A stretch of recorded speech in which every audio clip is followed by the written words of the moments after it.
ওয়া ইয সেই সময়টা স্মরণ করো ক্বালা মূসা লিকওমিহি ক্বালা বললেন মূসা লিকওমিহি কওম মানে জাতি তার জাতির উদ্দেশ্যে বললেন, হ্যাঁ? কওমিহি মানে তার জাতি। তার জাতির উদ্দেশ্যে বললেন, ইয়া কওমি হে আমার জাতি, ইন্নাকুম নিশ্চয়ই তোমরা, যালামতুম তোমরা জুলুম করেছ, আনফুসাকুম তোমাদের নিজেদের প্রতি জুলুম করেছ।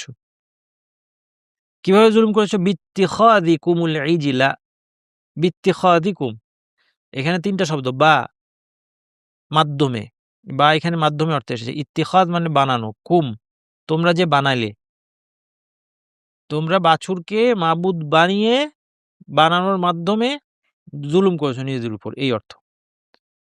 ফাতুবু কাজেই তোমরা তওবা করো ইলা বারিইকুম তওবা করো তুবুর সাথে ইলা আসলে বুঝতে হবে মানুষ আল্লাহর দিকে তওবা করবে এটা বোঝানো হচ্ছে। আর তাবা আলা মানে হচ্ছে আল্লাহ তওবা করলেন। আল্লাহ তওবা মানে হচ্ছে আল্লাহ তওবা কবুল করলেন অথবা তওবার সুযোগ দিলেন। এখানে ইলা আছে তাইলে ফাতুবু তুবু মানে অর্ডার।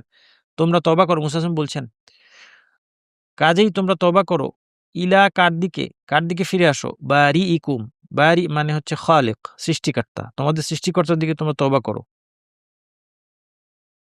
আবার একটা ফা এসেছে ফাকতুলু উকতুলু মানে তোমরা হত্যা করো। এর সাথে ফা যুক্ত হয়েছে। এই ফাটা দিয়ে এটার এক্সপ্লেনেশন বোঝাচ্ছে। অর্থাৎ তোমরা তোমাদের স্রষ্টার দিকে তওবা করবে। কিন্তু তওবার প্রক্রিয়াটা কি?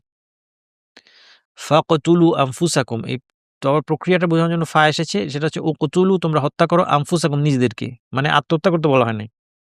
তোমাদের এক দল আরেক দলের উপর মানে তোমার ২ দল অথবা তোমরা প্রত্যেকে একে অপরের উপর অস্ত্র নিয়ে ঝাঁপিয়ে পড়বে। তোমরা পরস্পরকে হত্যা করবে।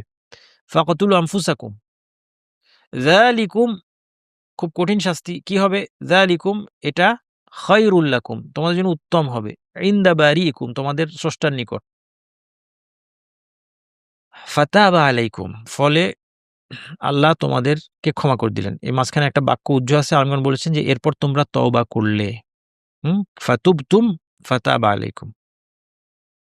তোমরা তওবা করলে এবং আল্লাহ তোমার তওবা কবুল করলেন। ইন্নাহু হুয়াত তাওয়াবুর রাহিম নিশ্চয়ই একমাত্র তিনিই হচ্ছেন আত-তাওয়াব অধিক তওবা কবুলকারী এবং পরম দয়ালু রহিম।